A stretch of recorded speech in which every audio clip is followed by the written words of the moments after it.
Good morning and welcome. It's great to have you with me.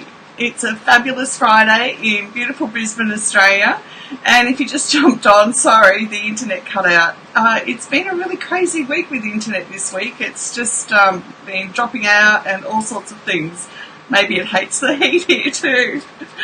My name's Linda. I'm a trauma recovery coach, and I love coming and giving you information that you can take along to your therapist, that you can analyse or become aware of your own self system inside, your internal system, in order that you can have breakthroughs, you can have continued recovery, and with your therapist or your trauma recovery coach, you can actually take the information along and work strategies into your life that will help you even increase your recovery journey.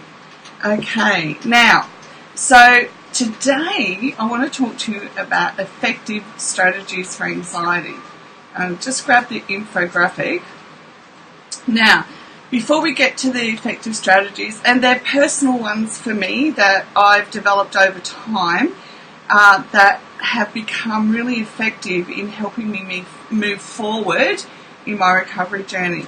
One of the most helpful things that I came, good morning, to understand was the relationship between my amygdala and my hippocampus. Now, the amygdala is the center in our brain where it absorbs all the information from our senses. So if I said to you, now, think of one of the happiest memories of your life, then you're going to be able to recall all the, the sight, the sound, the smell, the touch, or everything relating to your senses that took on board. And the hippocampus is where all of that gets filed away, and we get to be able to recall those wonderful memories, okay? But when trauma happens, especially for us as children, okay, and when we've got childhood developmental trauma, it stays in the amygdala. It doesn't get filed away in the hippocampus because we don't have the language. We know that this shouldn't be happening for us as a child. We know it intrinsically. We don't have the language for it. But when we experience bullying as a child, when we're experiencing a lack of nurture, when we experience emotional, physical, or sexual abuse as a child, and there's more in the ACEs study, all of these things become fragments that sit in our amygdala and get triggered without any control. We have no control over when we get triggered. So we can be doing something that we've done lots and lots of times, and all of a sudden we're there and we're triggered. And the most common example I use is when I just go to the gym and use the bike, and I do that for two reasons. One, it's consistent, and we need consistency, and two, it's what my brain's able to cope with. It's the same place, same day, and it gets my body into the rhythm, and it helps me feel safe. But if I'm sitting on that bike and I get triggered, all of a sudden I'm not safe. I have no idea why I'm triggered, but then I have to learn to deal with it. And we can. Okay, that's the good news. Now, the other thing that happens with childhood developmental trauma is that our brain, back in the primitive part, develops into everything that happens in our life. Our first response is a fear-based response. Okay, when I read that, I was like, yeah, okay, so tell me how to fix this. And then when I read that people who don't have a brain that developed from trauma, their first response is, well, this is manageable. I went, oh my goodness, we don't know any of this. So, and they're able to do that because they still have access to their prefrontal cortex, which puts everything in order for us, okay? So, one of the key words that we can begin to implement into our life when circumstances happen is this is manageable. So we can't stop the fear response at this point in time because we haven't retrained our brain, created new neural pathways. But in order to do that, what we begin to do is go, okay, I recognise the fear response. You know, I could be sitting here breaking out in perspiration, having an anxiety attack, but I recognise the fear response. But I'm going to take a deep breath, deep belly breath, feel it in my heart, and I'm going to go, right, this is manageable. Now, if at that point in time your brain's in dysregulation, and I'll put a link to the video about dysregulation and hypovigilance after I finish, what we need to do is say this is manageable, and then we've got to do some grounding to get back into the prefrontal cortex, because what's happening then is our whole response physically is going into the fight, flight, freeze or fawn, okay? So we can train ourselves to recognise when this is happening and move forward, retrain our brain that it's safe for us to make different decisions than we've made before, okay? And this is where our breathing becomes so important, because we need to develop this awareness of our internal system and our internal response to whatever is happening around us, okay? No one else can do that for us, so we have to be willing to be really brave and go, okay, this is what's happened. I couldn't do anything about it. Yes, I was helpless at the time, but I'm an adult now, and there's so much that I can do to reclaim my life, okay? So one of the things that I'm teaching myself to do as we speak, well, obviously not right now because I'm not asleep, is when it comes to anxiety and sleep, well, actually one of the first things I taught myself to do was to breathe in for 5 seconds and out for 5 seconds, and do it for 1 minute every single night consistently. And if I couldn't feel my body, I'd put something that had moderate weight, so nothing that was obviously stopping me from breathing. And then as I breathed in and out, I would focus on the weight on my body so that I could begin to feel the breath going through my body. Now, it's not just about doing the breathing, it's about feeling the breath going through your body. And when I first started, I could only feel the breath as far as my throat, and it felt so tight. So think of all the information they've got now about autoimmune disorders and how trauma affects that. This is why we need to do the breathing too. However, it's some years since I started doing that, and now, because when I go through stressful times, and I've only just realised that now, so stressful times can be when we're pursuing recovery and we want different things for our life. So I realised a couple of nights ago that because I'm coming to the end of my course and doing assessments, etc., that obviously my brain is going, freak out, what's next, okay? So I fall asleep. 20 minutes later, I'm wide awake and going, oh my gosh. And as I sat there, I became aware how my whole body was just having this major panic attack. I've got perspiration coming off me, and I'm like, oh my goodness, I was just sound asleep. What on earth happened? So what I did this time was I sat up. So I didn't try and analyse it. There's no use analysing it, because whatever's being triggered in the amygdala, I can't change. What I can change is my response today. So I sat up in bed and I put my feet on the floor. I have tiles, so the floor was cold. So as I could feel the floor, I then went, right, what am I going to do next? I'm going to, and what we want to do is engage different senses. So actually, I meant to bring and show you. I have this packet of just plain cracker biscuits. I'm not sure what you call cracker biscuits in America. Sorry, girls, but just plain little round biscuits like Jats. Do you have Jats biscuits? And I picked a couple up and I started eating them, and that engaged my sense of taste, and it also helped me feel grounded and notice my body more. And then I slowed my breathing down, and then I went, okay, what else? What other sense can I engage? So I have Kindle on my iPhone, so I picked up that and I started reading a book that I'm reading at the moment. And as I became more engaged in all of that, I began to become aware of the anxiety leaving my body. to the point where and I have to be honest, it probably took about 20 minutes for all of this to take effect. Oh, that's the other thing I did too. I drank some water, okay? But by the time my body had processed all of this, I was able to lie down again and go back to sleep properly.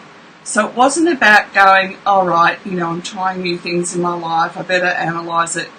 It's never like that for us with CPtsd. We just have to come into the moment. We're already living the trauma. We don't need to analyse it. So that was one thing that I'm teaching myself to do. So when I wake up and it's consistent. So notice the pattern that happens for you. So my pattern is I'll go to sleep, happily go to sleep, and then 15 to 20 minutes later, I'm awake. And that's when I know that there's something on my mind that I need to go, okay, we're safe, I'm safe. I use what's the word? Anyhow, I'm sorry, I'm still recovering from the sinus stuff. Affirmation. I use the affirmation, I am safe, a lot, but I use it in the context of feeling and breathing, I am safe.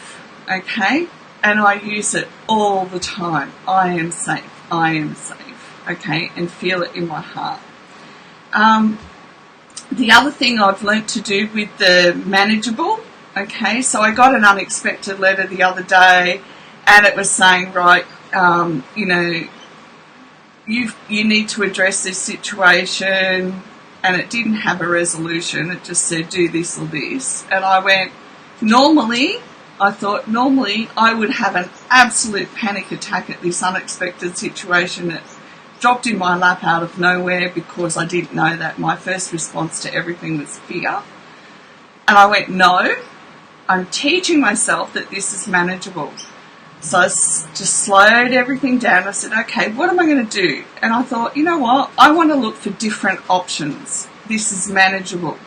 So as I went through and looked for different options for solutions, I found something completely different because I kept affirming to myself, no matter what, this is manageable. So when something unexpected happens, we want to stop ourselves, we want to do our breathing and go, this is manageable. We might not know the solution right then and there, but somewhere along the line it is manageable. And we want to do this because our behaviours create the new neural pathways for us, okay? So new brain, new life. Okay, and the other thing I did too was, it was either earlier this week or the end of last week. Memory is always a challenge for us.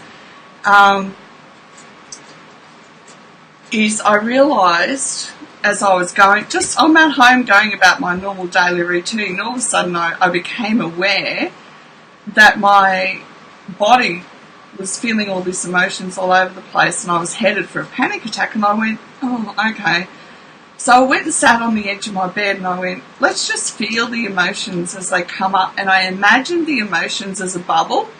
So imagine, when we blow bubbles. So I just went, okay, they're rising up one at a time. And as each one rises up, I'm just going to label it. So I'm not going to buy into it. I'm just going to label it. And as I let each emotion rise up, I just go, oh yeah, that's that emotion. Oh yeah, that's the inner child. She needs that. Oh yeah. So again, it's hooked into the same concept of this is manageable and I can do this. But as we allow each emotion to come up and be identified, it actually is putting into the process. Oh my goodness, my language is all over the place this morning, I apologise.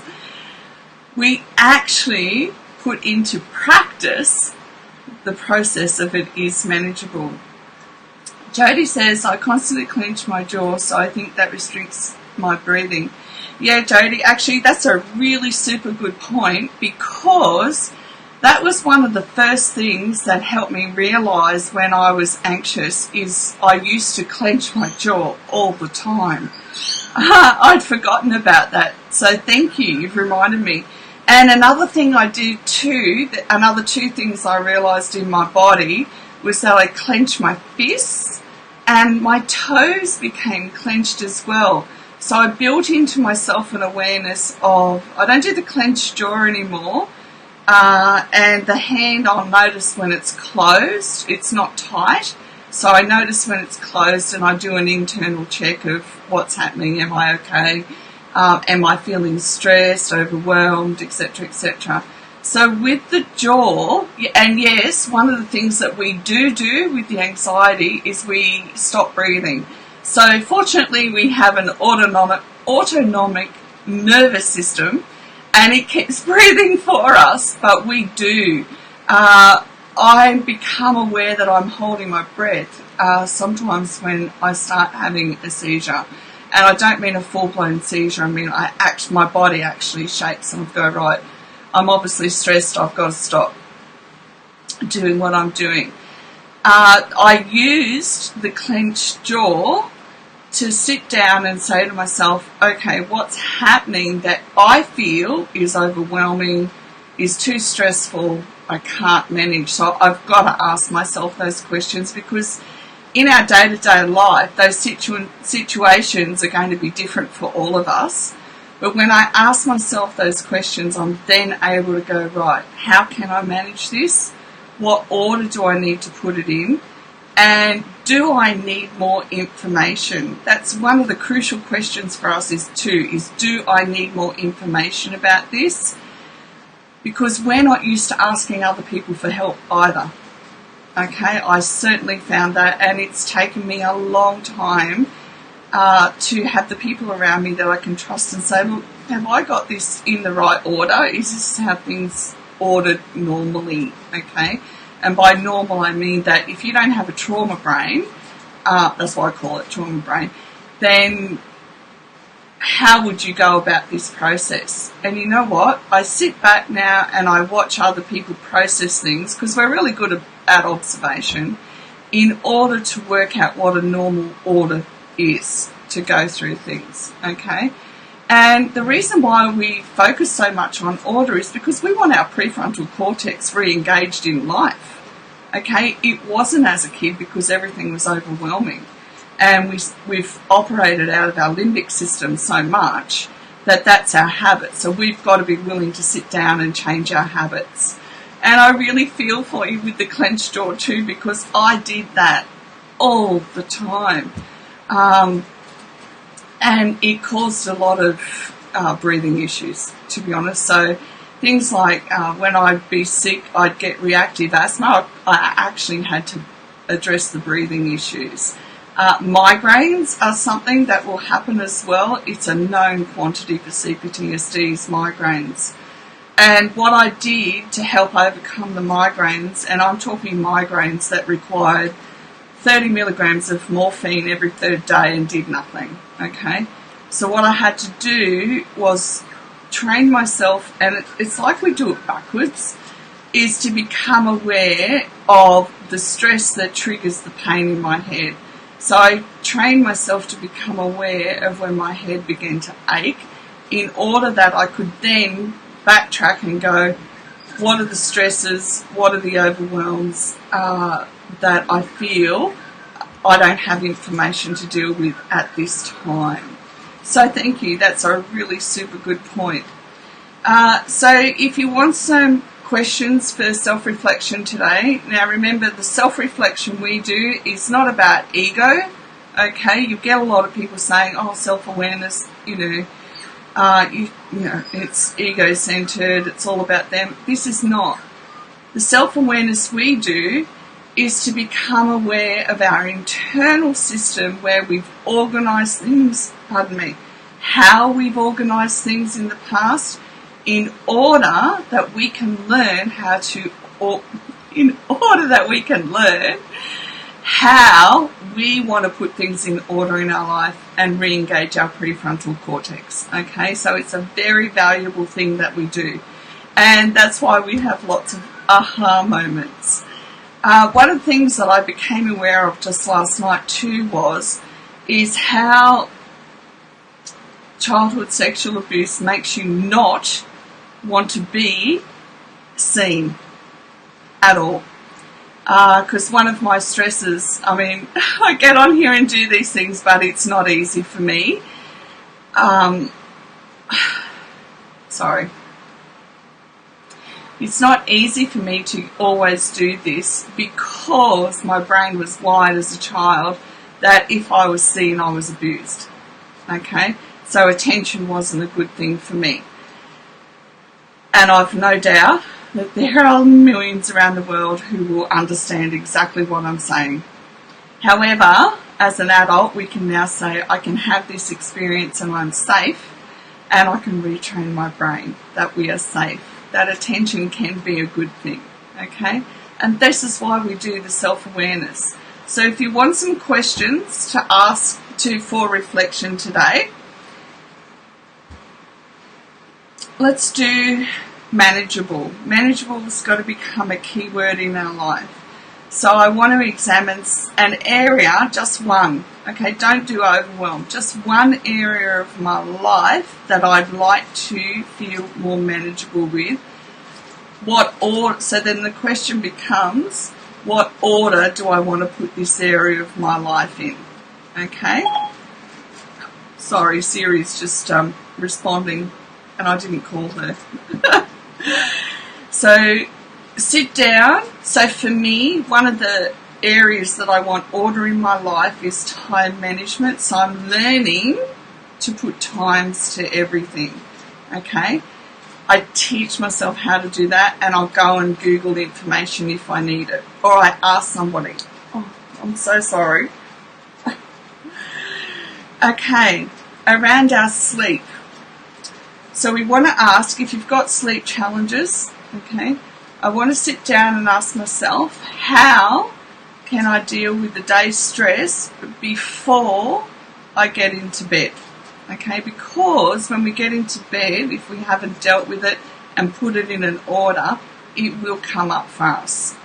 Whether we like it or not, it comes up. Okay? And unexpected issues. Now, this is the challenge, all right? Because we don't know what they are when they come up. They're unexpected. But if something unexpected's come up in your life this week, and look, sometimes it can just be one of our children's behaviours change because they go through a growth. It's unexpected. How do I want to learn how to deal with it? And we always want to learn how to deal with things in a healthy manner because we've never known what that is. Okay? So you get to have the weekend off. Let me know if you want some more questions or if you have any other observations, because I'm always happy to help. The more information we have, the healthier, and I don't know if recovery is ever quick, but we can certainly have a really encouraging recovery. Remember, we do things consistently, and make sure that you're giving yourself 1 minute every single day to do this work for you. Morning, Louise. Okay, so as you do this work for you, and especially if you're a parent, you will be doing this work for your children as well. And I can verify that's true. My 26-year-old has made great inroads into his life lately because of all the information I'm able to give them about trauma, and we won't go into how unresolved trauma passes on to our kids. That's a whole other chat show. But today, I need to go and get the antibiotics into me, and I hope you all have a gorgeous weekend. Thank you so much for joining me. Always feel welcome to ask questions. We need to get used to asking questions too, because as children we weren't allowed to ask them. But as we ask questions, we begin to learn that we can ask more and more. Become curious, because that's what children do. They're very curious. And we need to spark our curiosity. Okay, remember, we're the turtles. We win the race. All right? The hare doesn't win the race. The turtles win the race. Blessings and dreams, and I will see you again Monday morning. Bye for now.